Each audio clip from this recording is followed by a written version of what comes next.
When you spend 2 decades wearing a motorcycle club patch, serving in leadership, and half a century raised in the life, among some of the largest organizations on record, there are several life lessons to be learned. This is one of those lessons. In the club life, many of the best lessons I learned was from longtime patched members who had served their club in leadership positions. I have befriended world motorcycle club leaders and national, regional, and local leaders of the largest and oldest clubs on this planet. I still call most of them my brothers from other mothers and keep those friendships today. But once in a lifetime, if you are lucky, you befriend a legend in your circles. Mr. Black was the quintessential definition of an MC club member and leader. I had the honor of meeting Mr. Black a month or two after I moved down south.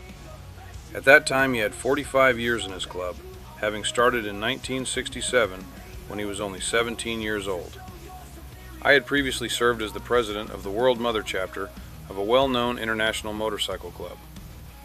After leaving that club due to circumstances beyond my control, a few years later I had patched into his Diamond Club.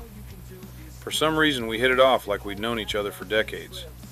He became my best friend, my mentor, and my brother.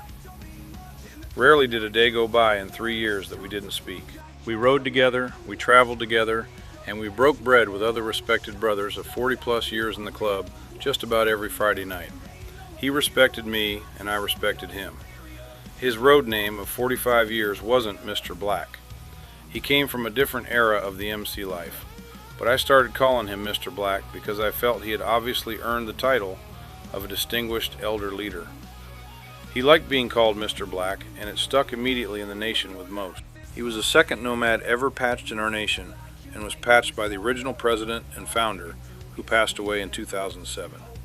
In many motorcycle clubs, there is a club within the club. Oftentimes they are the heavy hitter squad.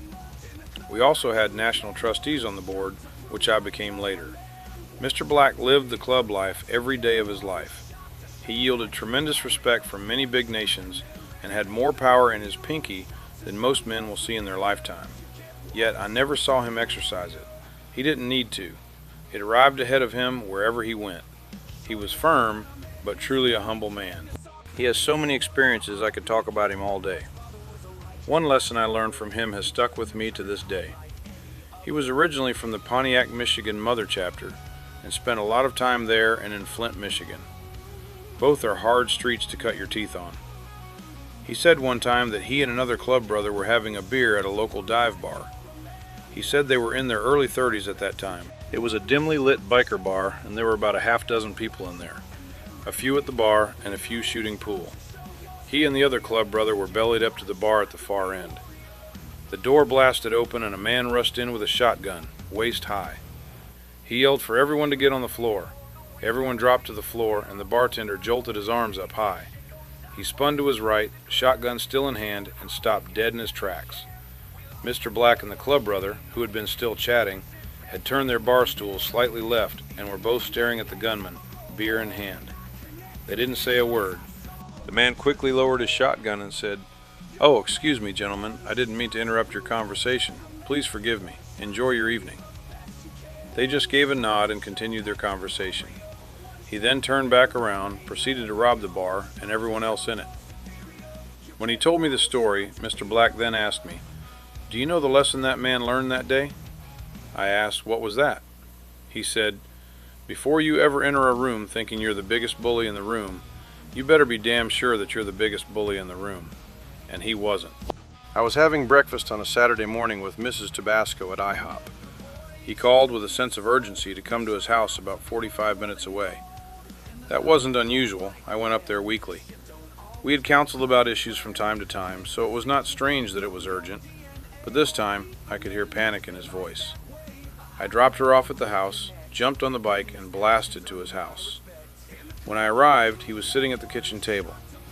I sat down across from him while he told me he went to have a CAT scan for his back issues, and the scan showed he had aggressive cancer riddled throughout his body. It was inoperable, there would be no benefit of treatment, it was final. He had maybe a month to live. It took my breath away. There's just no reasoning with finality. We spent the next 3 weeks preparing his final wishes. We sat at his large dining room table the next week, going through and cataloging almost 50 years worth of club items and who he wanted to have what. It really hit home that I realized that stuff is just stuff. It's all temporary.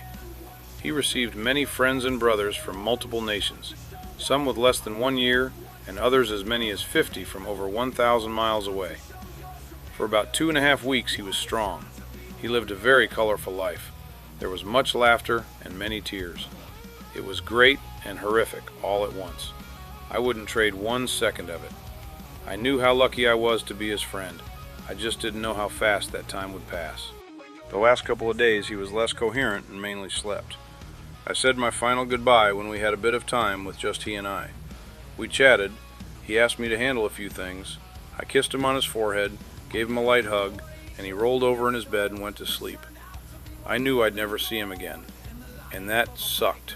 Mr. Black took his last breath the next morning on January 5th, 2019, having just entered his 49th year in the club, surrounded by 2 Nomad Club brothers who were there to see him off, and his wife and son.